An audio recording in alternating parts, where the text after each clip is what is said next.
ಮೂರ್ತಿಗಳಲ್ಲಿ ಯಾವುದೇ ಭೇದ ಕೂಡ ಇಲ್ಲ. ಒಮ್ಮೆ ಅಕಸ್ಮಾತ್ತಾಗಿ ಬ್ರಹ್ಮದೇವರು ಹೇಳ್ತಾರೆ, ವಿಷ್ಣುವನ್ನ, ಶೇಷದ ಮೇಲೆ ಮಲಗಿರ್ತಕ್ಕಂಥ ವಿಷ್ಣುವನ್ನ ಕುರಿತು ಹೇಳ್ತಾರೆ, ಎಲೆ ಪುರುಷ, ನೀನು ಯಾರು? ನನ್ನನ್ನು ನೋಡಿದ್ರೂ ಕೂಡ ನೀನು ಗರ್ವಿಷ್ಠನಾಗಿ ಮಲಗಿರುವೆ ಅಂತ ಹೇಳಿದಾಗ ವಿಷ್ಣು ಹೇಳ್ತಾನೆ, ನಿನಗೆ ಮಂಗಳವಾಗಲಿ, ತಾವು ಆಸೀನರಾಗಿ ಅಂತ ಹೇಳಿದ್ರು ಕೂಡ ಬ್ರಹ್ಮ ಅದಕ್ಕೆ ಒಪ್ಪೋದಿಲ್ಲ.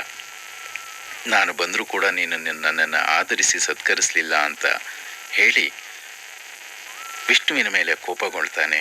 ತದನಂತರ ಬ್ರಹ್ಮ ಮತ್ತು ವಿಷ್ಣು ಪರಸ್ಪರ ನಾನೇ ಶ್ರೇಷ್ಠ ಅಂಥೇಳಿ ವಾದ ವಿವಾದವನ್ನು ಮಾಡ್ತಾ ಯುದ್ಧಕ್ಕೆ ಸಿದ್ಧರಾಗ್ತಾರೆ.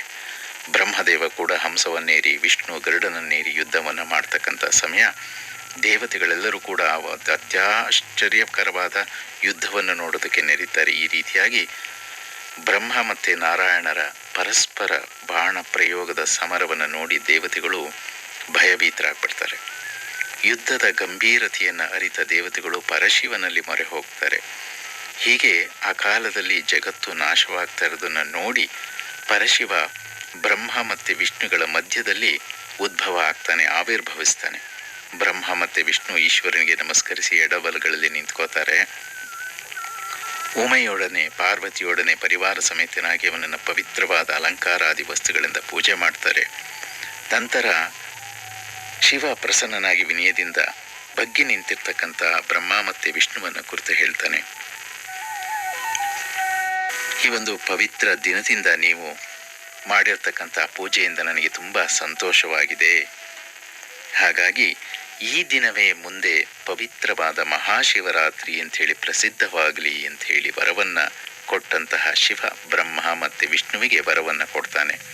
ಬ್ರಹ್ಮ ಮತ್ತು ವಿಷ್ಣುವಿನ ಪೂಜೆಯಿಂದ ಸಂತುಷ್ಟಗೊಂಡ ಶಿವ, ಆ ದಿನ, ಈ ದಿನ ನಿಮ್ಮ ಪೂಜೆಯಿಂದ ನಾನು ಸಂತುಷ್ಟಗೊಂಡಿದ್ದೀನಿ, ಈ ದಿನ ಇನ್ನು ಮುಂದೆ ಮಹಾಶಿವರಾತ್ರಿಯಾಗಿ ಪವಿತ್ರವಾದ ದಿನವಾಗಲಿ ಅಂಥೇಳಿ ಆಶೀರ್ವಾದವನ್ನು ಮಾಡ್ತಾನೆ. ಕೃಷ್ಣ ಪಕ್ಷ ತ್ರಯೋದಶಿ ಮಾಘ ಮಾಸದಲ್ಲಿ ನನಗೆ ತುಂಬ ಪ್ರಿಯವಾದ ದಿನ. ಆ ಕಾಲದಲ್ಲಿ ಅಂದರೆ ಮಹಾಶಿವರಾತ್ರಿ ದಿನ ನಾನು ಲಿಂಗ ರೂಪದಲ್ಲಿ ಆವಿರ್ಭವಿಸ್ತೀನಿ, ಇರ್ತೀನಿ ಅಂಥೇಳಿ ಹೇಳ್ತಾನೆ.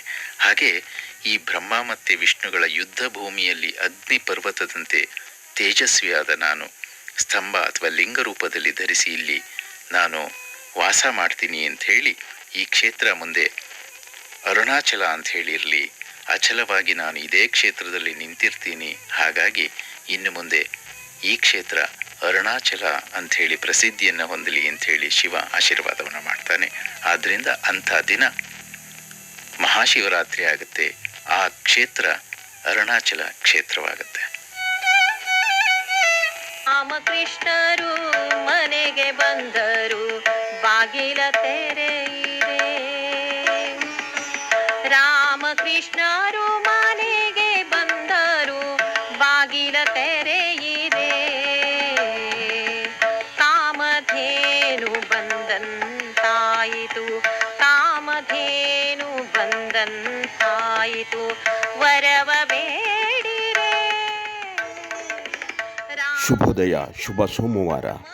ಇದು ನಾದೋಪಾಸಿನಿ ಭಕ್ತಿಗೀತೆಗಳ ಕಾರ್ಯಕ್ರಮ.